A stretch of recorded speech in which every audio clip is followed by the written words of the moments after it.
the Tony Tone Death Experience. Ladies and gentlemen, it is the world's wokest warrior, primitive-sided, toxic fanboy aligned with the like-minded Tony Tone Death rockin' with you. I want to welcome one and all to the Clown World Review, and we are 1 week away from E3. I am stoked.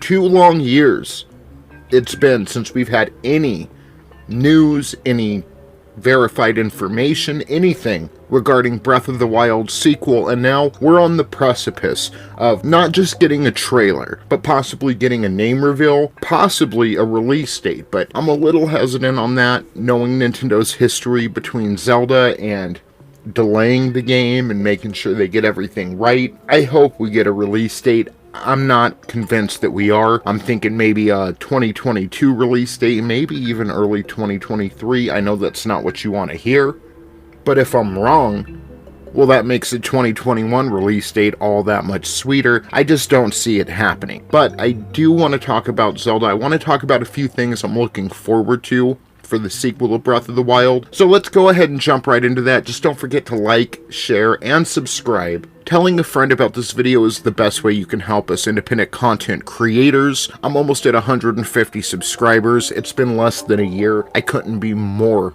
grateful to each and every one of you. Thank you so much, and as we continue to grow, we'll continue to make better and better content. It's a ride, and I'm just glad to be a part of it with all of you, so thank you. Now let's jump into today's video. And this is 4 things I'm looking forward to in Breath of the Wild sequel, so let's start off here with fresh areas to explore.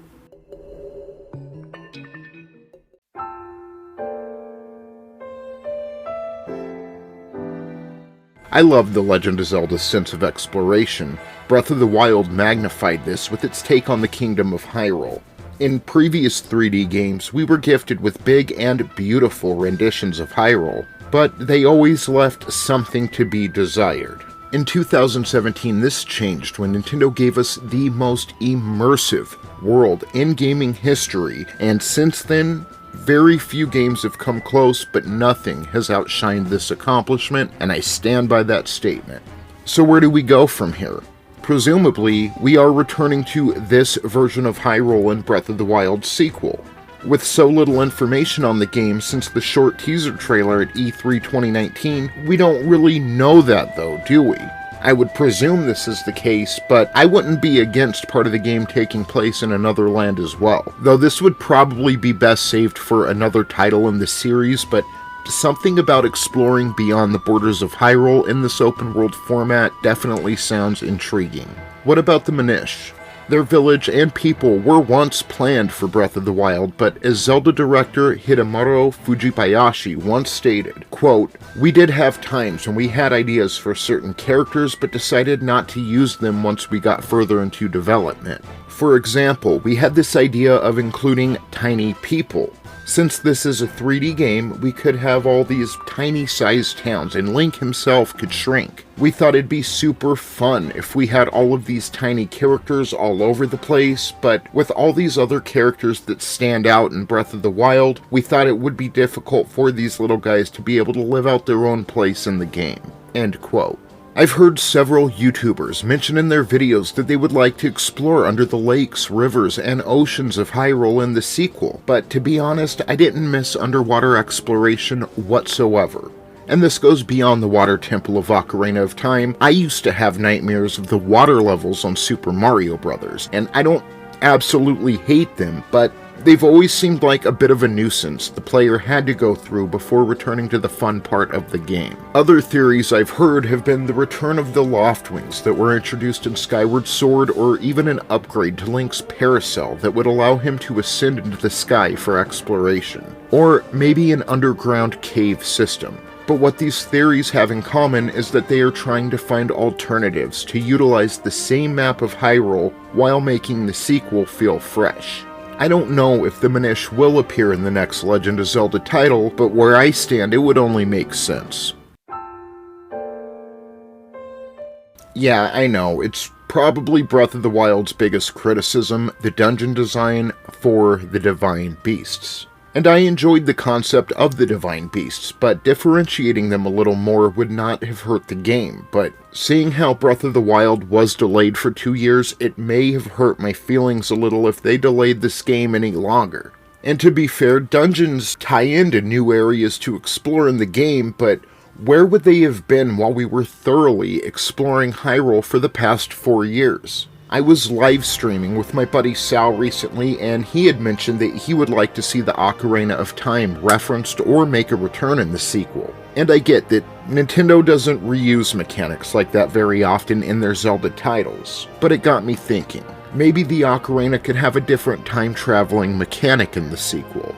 Think Thanos, Vision, and the Time Stone from 2018's Avengers Infinity War, but apply that to the ruins of Hyrule. Such as the Forgotten Temple that Link could revert to the dungeon that it once possibly was. Princess Zelda mentions restoring Hyrule to its former glory in the final scene of Breath of the Wild, and the Ocarina could be a way to do that without, actually having to work for it. But imagine being able to restore different relics and monuments and restoring Hyrule Castle Town throughout this game. This could be fun, but it is a long shot. Speaking of long shots, what's up with the dungeon items? I don't know about you, but I would love to see those make a relevant return. Much like the Champion's powers from Breath of the Wild, the game would be playable without the dungeon items, but would be very much improved when you use them. Kinda like how Mipha's Love saves you or Rivali's Gale saves you a climb. They could incorporate the hookshot into the game in order to not just reach certain high destinations a little faster, but imagine flat, plain-like areas in Hyrule that aren't very friendly to parasailing. Let's take Central Hyrule Field and imagine being able to hookshot into a tree 100 yards away and just zooming yourself across the horizon, or to help you escape certain enemies or bad situations. I just miss going into a dungeon knowing that there's going to be a useful prize hidden within, and knowing there will be a theme or something unexpected in the dungeon. Breath of the Wild was the perfect game to test the Divine Beast format in, and with a few modifications, they could have been a lot better. But after so many years, I think the fans are ready to experience full-on dungeons again. A lot of them. More than 4.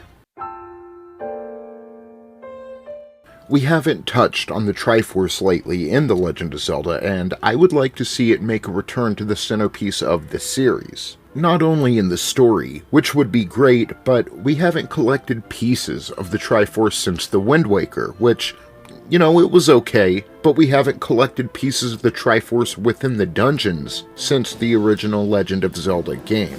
And this isn't a make or break for me. I have heard that the intent with Breath of the Wild was to somewhat remake the original game with today's technology, and collecting shards of the Triforce after mastering dungeons would be a nice throwback. I would like it to feature in the story as well. Maybe we can get some background info on what happened to it in the 10,000 year gap between Breath of the Wild and the other games.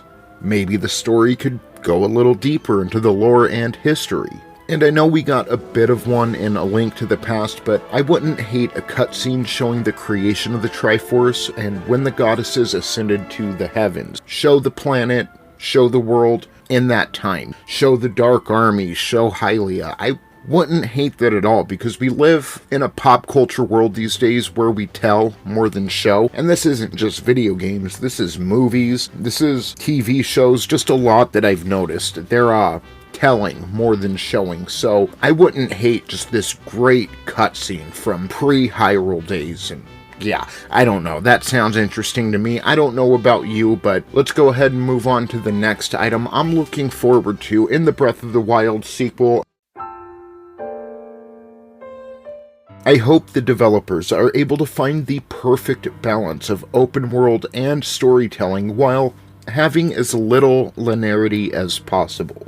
The story in Hyrule Warriors Age of Calamity was really good, but knowing that it was in an alternate timeline, the stakes weren't necessarily high. If Nintendo was able to follow up on the momentum of that when the stakes truly matter, Breath of the Wild sequel has an opportunity to outperform its predecessor and become one of the greatest Zelda titles ever created. I hope it provides years of lore to discuss and speculate on. I hope it provides new insight and perspective in topics we've already discussed, and I hope we are set up for a third main story in the era of the Wild, capping these masterpieces off as the greatest video game trilogy to be endeavored.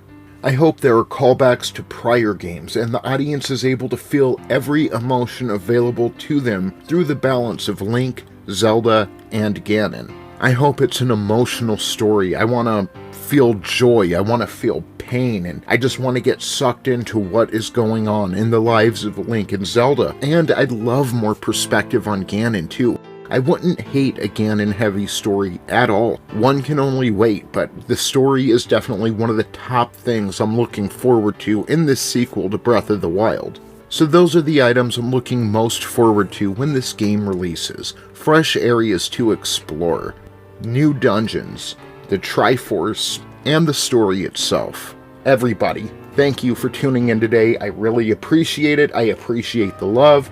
Again, if you haven't, hit that subscribe button, share to a friend. And remember, they are not pop culture, they are agenda, we are pop culture. Have a great day.